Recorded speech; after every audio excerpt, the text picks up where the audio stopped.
அஸ்ஸலாமு அலைக்கும் வரஹ்மத்துல்லாஹி வபரகாத்துஹு.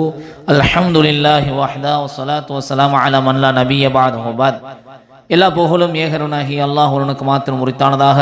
அவனுடைய சாந்தியும் சமாதானமும் நாமெல்லாம் உயிரிட மேலாக நேசிக்கக்கூடிய உத்தம சத்திய தூதர் முஹம்மது நபி ஸல்லல்லாஹு அலைஹி வஸல்லம் அவர்கள் மீதும், அவர்களை பின்பற்றி வாழ்ந்த சத்திய சஹாபாக்கள், தபீஈன்கள், தபா தபீஈன்கள், சுஹதாக்கள், இமாம்கள், நல்லோர்கள் அனைவர்கள் மீதும், இன்னும் உங்கள் மீதும் என் மீதும் ஒட்டுமொத்த இஸ்லாமிய சகோதர சகோதரிகள் மீதும் அல்லாஹுடைய சாந்தியும் சமாதானமும் என்றும் என்றென்றும் நின்று நிலவட்டுமாக பிரார்த்தனை செய்தவாய்.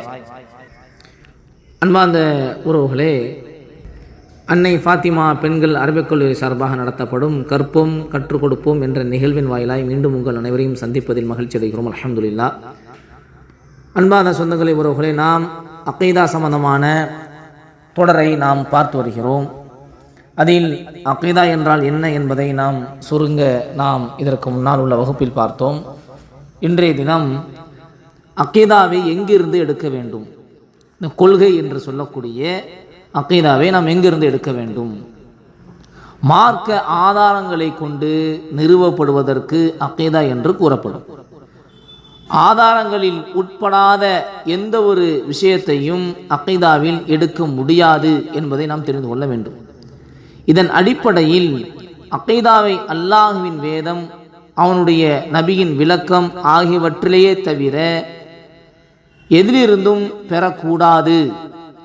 அது இரண்டில் மட்டும்தான் நாம் இந்த அகீதாவை எடுக்க முடியும், அதிலிருந்தான் நாம் பெற வேண்டும். ஏனென்றால் வரையறுக்கப்பட்ட ஆதாரங்கள் இவை இரண்டு மட்டும்தான். வரையறுக்கப்பட்ட ஆதாரம் என்பது இந்த இரண்டு மட்டும்தான். உதாரணத்திற்கு சொல்வதாக இருந்தால், அல்லாஹுவுக்கு இருக்க வேண்டிய மற்றும் இருக்கக்கூடாத பண்புகள் பற்றி அல்லாஹுவை விட அதிகம் தெரிந்தவர் யாரும் இருக்க முடியாது.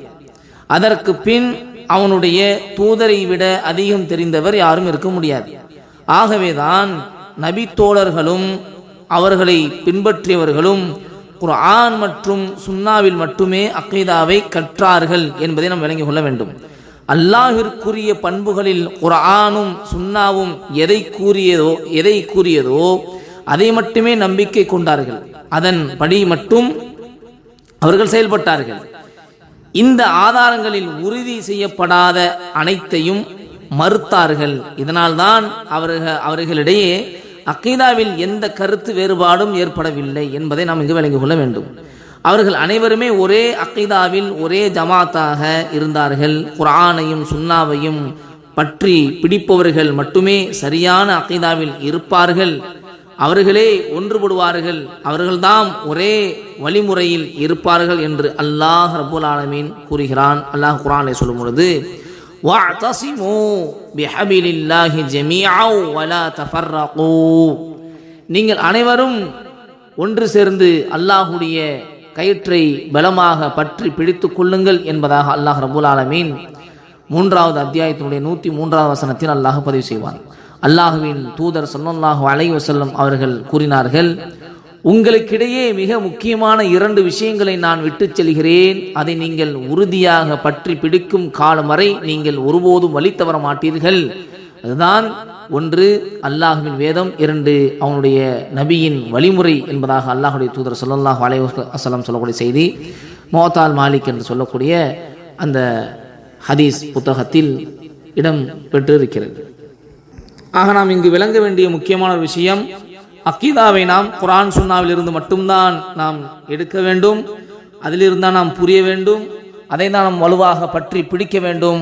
அது அல்லாத வேறு எந்த ஒரு விஷயத்தையும் நாம் அகீதாவாக நமது சுய கருத்தையோ அடுத்தவர் சொல்லக்கூடிய விஷயத்தையோ அகீதாவை நாம் கொண்டு வர முடியாது.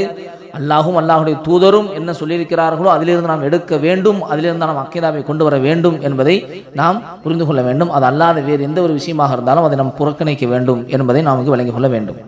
ஆக நாம் அல்லாஹுடைய வேதத்தையும் அவனுடைய தூதருடைய வழிமுறையும் நாம் பின்பற்றும் காலமெல்லாம், நாம் நேரான வழியில் உறுதியாக நாம் பற்றி பிடிக்கக்கூடிய காலமெல்லாம் நேரான வழியில் நாம் இருப்போம், வழி தவற மாட்டோம் என்பதை நமக்கு விளங்கிக் கொள்ள முடிகிறது.